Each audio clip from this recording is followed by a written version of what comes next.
I arribem a l'equador del programa, Empresarial Girona Televisió. En aquest 6è capítol seguim parlant del teixit empresarial, no us ho perdeu, que comencem.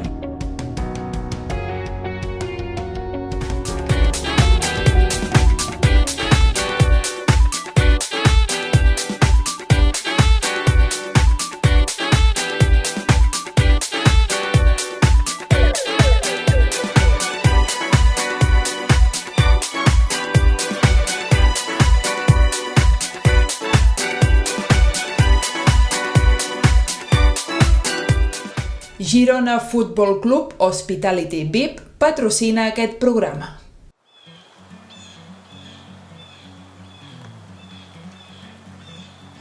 La Sala del Contenciós Administratiu del Tribunal Suprem ha dictat aquest dimarts 6 de novembre que siguin els clients els que assumeixin finalment el pagament de l'impost sobre actes jurídics documentats, l'impost sobre hipoteques.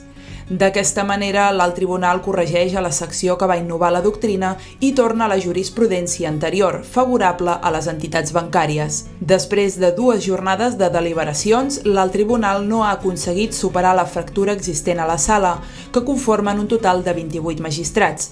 La decisió final ha sortit per 15 vots enfront de 13.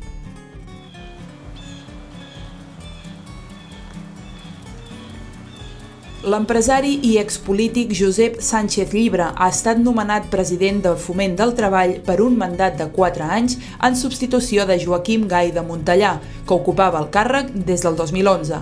Sánchez Llibre ha assegurat que la patronal treballarà perquè les empreses que es van traslladar la seva seu fora de Catalunya tornin i per construir espais de diàleg i distensió que ho facilitin.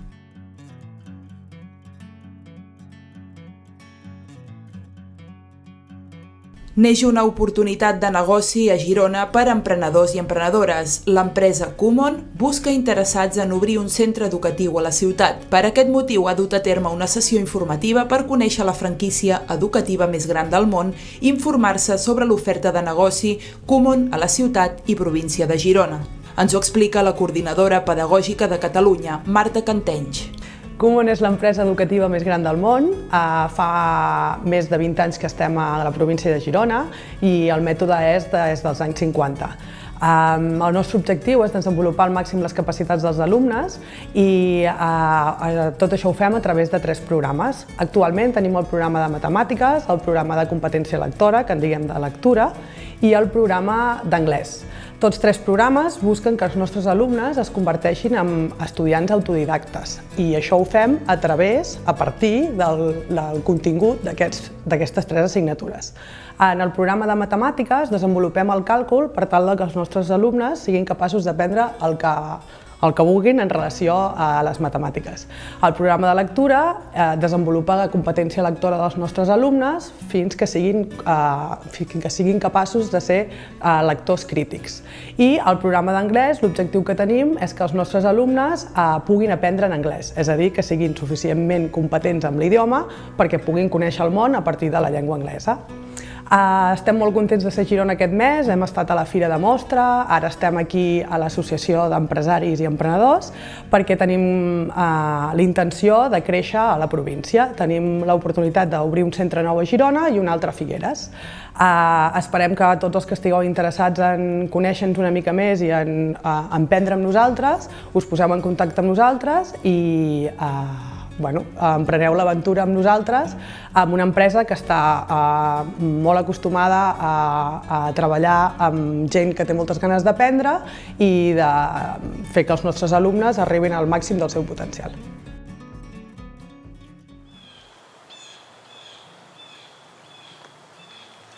Heu somiat mai en com seria la vostra casa o el vostre pis? Avui parlem amb en Josep Fernández, és el propietari de Decor Home a Girona, que treballa per oferir un servei molt personalitzat segons els desitjos dels seus clients. Josep Fernández és un jove empresari amb més de 35 anys d'experiència.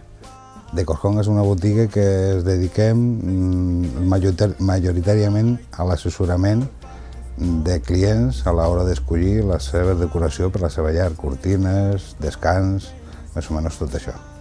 Doncs normalment aquí, realment a la botiga, el que fem és, a part de la venda directa, me fa servir de punt d'ubicació de cara als meus clients de grans firmes. O sigui, el que més faig és assessorar el que és el servei de grans empreses.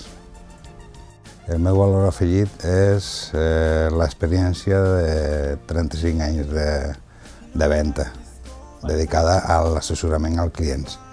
La meva funció és l'assessorament personalitzat a clients a l'hora que ells tenen un somni i jo li ajudo a realitzar aquest somni. La meva rutina del dia a dia, per exemple, és obrir la botiga, a part d'estar tota la nit donant-li voltes al cap, de fer noves coses, és obrir la botiga, agafar les trucades, agafar els serveis, després al migdia és quan aprofito per anar a agafar mides a clients, assessorar i clar, entregar els treballs fets. Doncs la manca d'ajuda realment al sector, que és el que hi ha. O sigui, surt molt car, per exemple, tenir un ajudant o formar alguna persona, perquè no n'hi ha realment persones que estiguin formades, depèn de quin tipus de negoci, per atendre al públic i saber realment el que és vendre. Realment ara s'està reafirmant. D'aquí fa un anyet o així que està tot una miqueta més amb més alegria, que es veu més construcció, més persones que volen una altra vegada fer reformes i està tot més alegre després de la crisi que hem passat. Doncs bueno, jo realment projectes en tinc cada dia, perquè cada dia que m'aixeco és un projecte. Realment projectes en tinc d'assessorament, que és el que més faig. Assessoro a grups empresarials, per exemple, a Empúria Brava, a una firma molt coneguda de restaurants i botigues. Per exemple, porto una botiga de confecció, que l'assessoro. L'assessoro també amb tasques d'imatge i d'ajudar a trobar especialistes en el sector. I després de projectes, doncs, per exemple, assessorament de firmes d'hoteleres que me truquen per veure com poden fer les seves tasques de reforma i també diversos grups d'aquí de Girona, en la qual, per exemple, ara estic en un projecte molt maco que un amic meu m'està fent una bona pàgina per assessorar i poder vendre per internet, que és una de les tasques que tinc ara mateix en mente.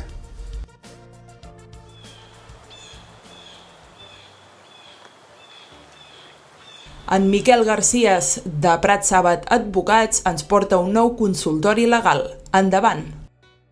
Avui parlarem d'un tema de força actualitat, com és el relatiu al pagament d'impost d'actes jurídics documentats en la Constitució de les hipoteques. Com bé sabreu, el mes d'octubre el Tribunal Suprem, una secció de la Sala Tercera del Contenciós Administratiu, va dictar unes 3 sentències en la que, trencant en la jurisprudència que s'estava aplicant fins ara, establia que l'impost d'actes jurídics documentats que es tenia que pagar per la constitució d'una hipoteca ja no es tenia que pagar pel prestatari, sinó que tenia que ser pagat pel banc i per això anul·lava un article del reglament de l'impost que establia aquesta obligació. Ara bé, immediatament i amb una decisió encara més sorprenent, el president d'aquesta Sala Tercera del Tribunal Suprem va decidir que el ple de la sala, que està constituït per una trentena de magistrats, resolgués sobre l'eficàcia o no d'aquestes sentències. Doncs bé, el passat dilluns i dimarts 5 i 6 de novembre es va reunir aquesta sala del Tribunal Suprem i amb una decisió que molts considerem insòlita va decidir retornar a la doctrina anterior, és a dir, que el pagament de l'impost d'actes jurídics documentats correspondria ja no al banc, sinó al prestatari, al client. Tot això ha ocasionat un gran enrenou del que segur teniu coneixement i també ha motivat que per part del govern s'acordi una reforma legislativa de tal manera que ara la normativa de l'impost establirà expressament que el pagament d'aquest impost a la constitució d'hipoteques anirà a càrrec del banc. El problema està en què passa amb les hipoteques ja constituïdes i amb els imposts ja pagats. Doncs bé, la propera reforma legislativa només tindrà efectes a partir del moment en què es publiqui en el Boletí Oficial de l'Estat i només les hipoteques que es signin a partir d'aquell moment. En relació a les anteriors, doncs la llei no tindrà efectes retroactius i el problema és que sí es poden reclamar judicialment. La decisió del Suprem, que encara no s'ha posat per escrit, doncs a dia d'avui encara ignorem el test de la sentència i quins arguments s'han fet servir per fer aquest canvi d'opinió, doncs aquesta jurisprudència nova impedirà, el més segur, que se puguin fer reclamacions judicials. Ara també caldrà veure si la justícia europea, com ha fet altres vegades, ve o no a ratificar el que han declarat els tribunals espanyols. En qualsevol cas, tingueu present que si vau signar una hipoteca que estableix una clàusula abusiva que el pagament de les despeses van a càrrec del client, sempre teniu el dret a reclamar despeses tals com el notari, la inscripció en el registre de la propietat o també les despeses de la gestoria.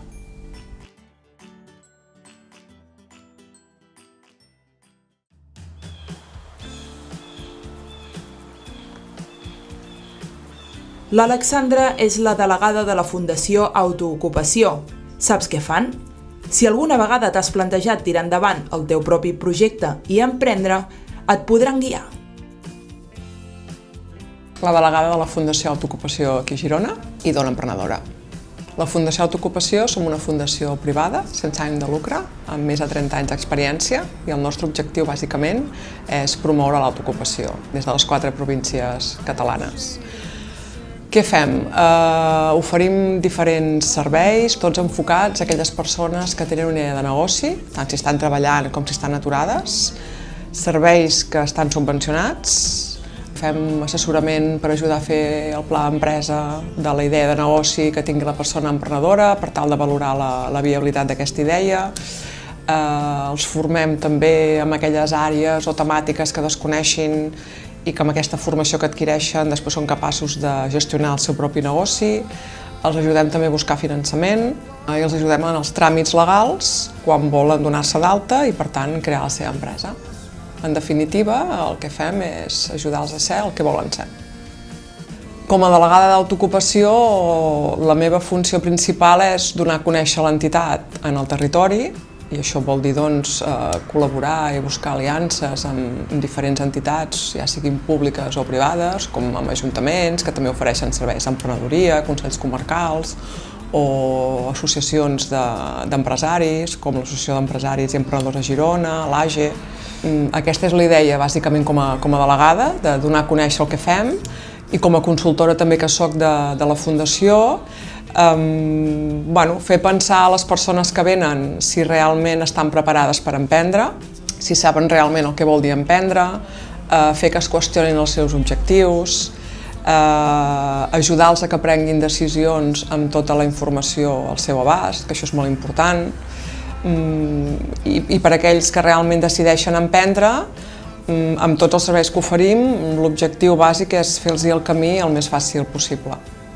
Jo diria que rutina en tinc poca, més aviat cada dia és molt dinàmic. No sé, t'explico el que vaig fer ahir, per exemple. Quan vaig arribar, vaig revisar-me tota la informació que m'havia passat un emprenedor amb el qual després teníem entrevista agendada per fer assessorament i després vaig anar a fer una formació en el curs de creació i gestió d'empreses que estem desenvolupant a la Fundació. I per la tarda vaig tenir reunió amb el servei de gestió per planificar una mica totes aquelles empreses que hem d'ajudar a crear aquest mes i després vaig revisar la cartera de mentors i mentores que tenim per poder encaixar el que em semblava més adient amb una emprenedora que s'ha apuntat en un programa de mentoring que també oferim a la Fundació. Avantatges, jo crec que les dones emprenedores col·laborem molt entre nosaltres i fem molta xarxa, això és molt important. Hàndicaps, que combinar el que és la vida familiar amb el treball fa que iniciar un negoci sigui difícil i sigui un fre important. Home, una opció seria intentar promoure polítiques conciliadores en totes les empreses, I l'altre, associar-se amb associacions de dones, com per exemple aquí a Girona l'Associació Gironina d'Empresàries, l'AGE, per això, per intentar ajudar i animar aquelles que ho tenen més complicat pels motius que comentàvem abans. Sí, ens coneixem de fa anys, tenim una relació continuada, la relació és molt bona. De fet, jo personalment m'hi vaig associar el 2001, quan vaig crear una empresa en paral·lel a la feina que estic desenvolupant aquí a Autoocupació, una empresa de la qual sóc una de les sòcies fundadores, i amb Autoocupació col·laborem perquè ens ajuden a difondre formacions que fem per a empresaris i empresàries, tenim també algun conveni de col·laboració signat en tema d'emprenedoria, i també alguns dels mentors de l'associació formen part del programa de mentoratge que desenvolupem a Autoocupació. Jo crec que és molt diversificat, innovador i amb bones oportunitats i bones perspectives en general. Autoocupació, el futur, jo sempre el veig molt engrescador i molt dinàmic sobretot. Perquè som una fundació que sempre ens agrada créixer, innovar, per tant sempre ens embarquem en nous programes i nous projectes i a part personalment crec que l'emprenedoria i l'autoocupació és el futur. Per tant, em sembla que tenim molt de camí encara per poder fer moltes coses.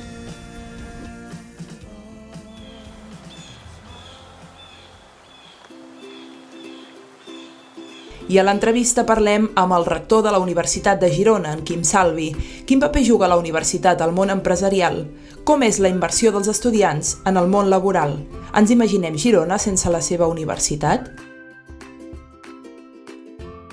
En Quim Salvi és un professor de la Universitat de Girona, catedràtic en arquitectura i tecnologia de computadors. De fet, he fet la meva docència sempre en les àrees de tecnologia, al voltant de l'informàtica, en enginyeria informàtica, en disseny i desenvolupament de videojocs, i porto des del 94, molts anys ja, 24 anys a la Universitat de Girona, passant per diversos càrrecs i diversa feina pròpia del professorat, però també de la recerca, d'activitat investigadora i de la gestió. I des de fa 10 mesos el rector de la Universitat de Girona perquè la comunitat universitària així ho va voler. Doncs el valoro com un teixit que ha sabut superar la crisi com ningú. El fet de que sigui una petita i mitjana empresa generalment familiar, també això segurament hi ha contribuït de forma decidida, i amb un teixit molt repartit en el territori, perquè podem trobar grans empreses que exporten molt bona part de la seva producció i a vegades són fins i tot certament desconegudes a nivell global, escampades arreu, i ara mateix aquestes contrades gironines som un 10,4% del producte interior brut català, amb la qual sembla que a vegades penses que Girona és més turístic, no? Evidentment, també, però tenim un teixit empresarial productiu important a comarques gironines. Aquesta també és una bona pregunta, no? Jo crec que aquí hi ha, és a dir, la resposta seria, ens imaginem contrades gironines, territori gironí sense la Universitat de Girona? Aquesta seria segurament la pregunta, perquè la resposta es deriva d'aquesta visió, és a dir, segur que hi ha un abans i un després de la presència de la Universitat de Girona al territori gironí.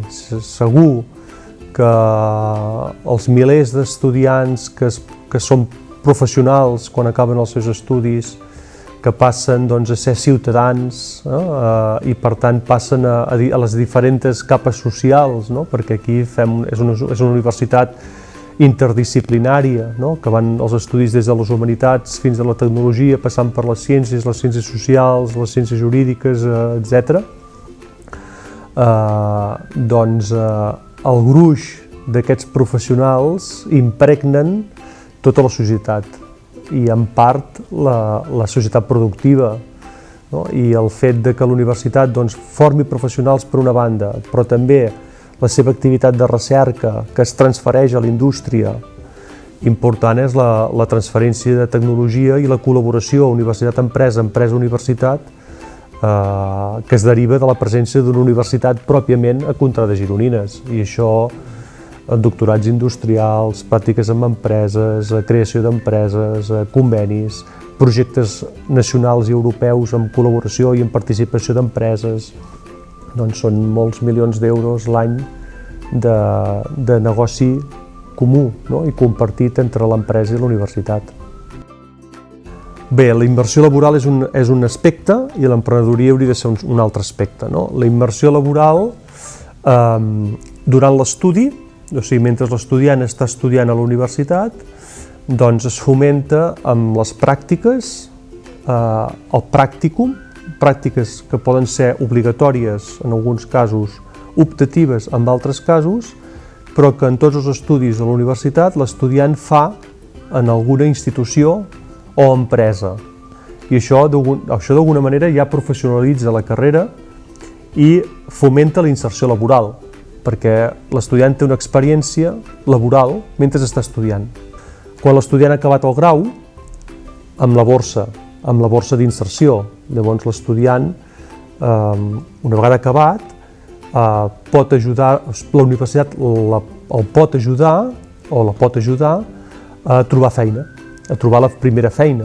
I això ho fem també amb un servei, que és el servei, que és l'oficina de Universitat-Empresa, entre les quals té una borsa de treball, una borsa de col·locació. L'emprenedoria és més orientada, és a dir, més que transversal, de manera que hi passen tots els estudiants, és més orientada a aquells estudiants que tenen inquietuds cap a l'emprenedoria.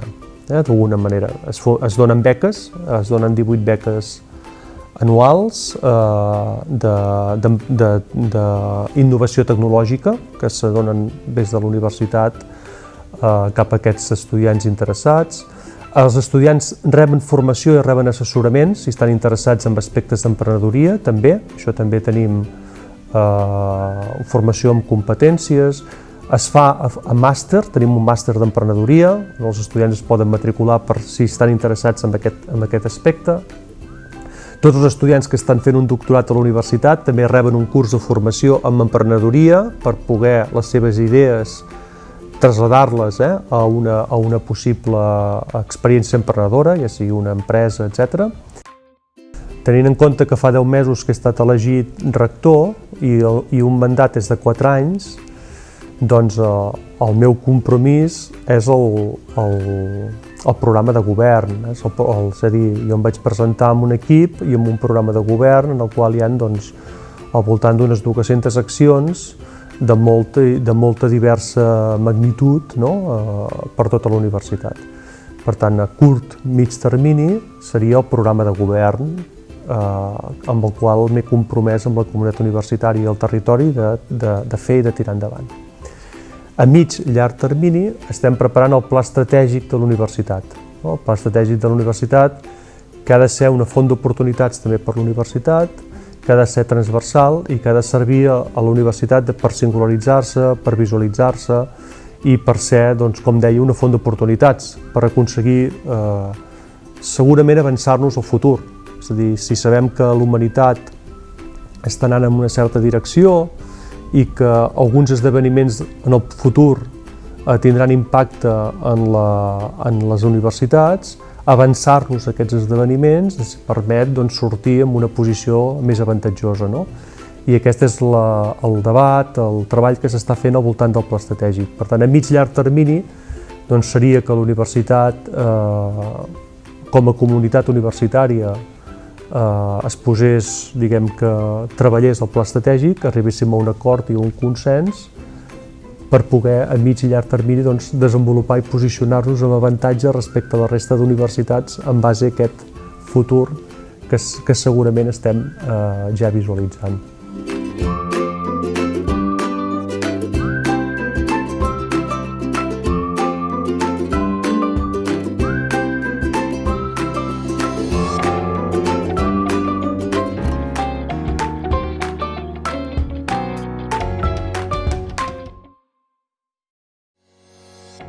I fins aquí un programa més d'Empresarial Girona Televisió. Ens retrobem la setmana vinent. Bons negocis a tothom!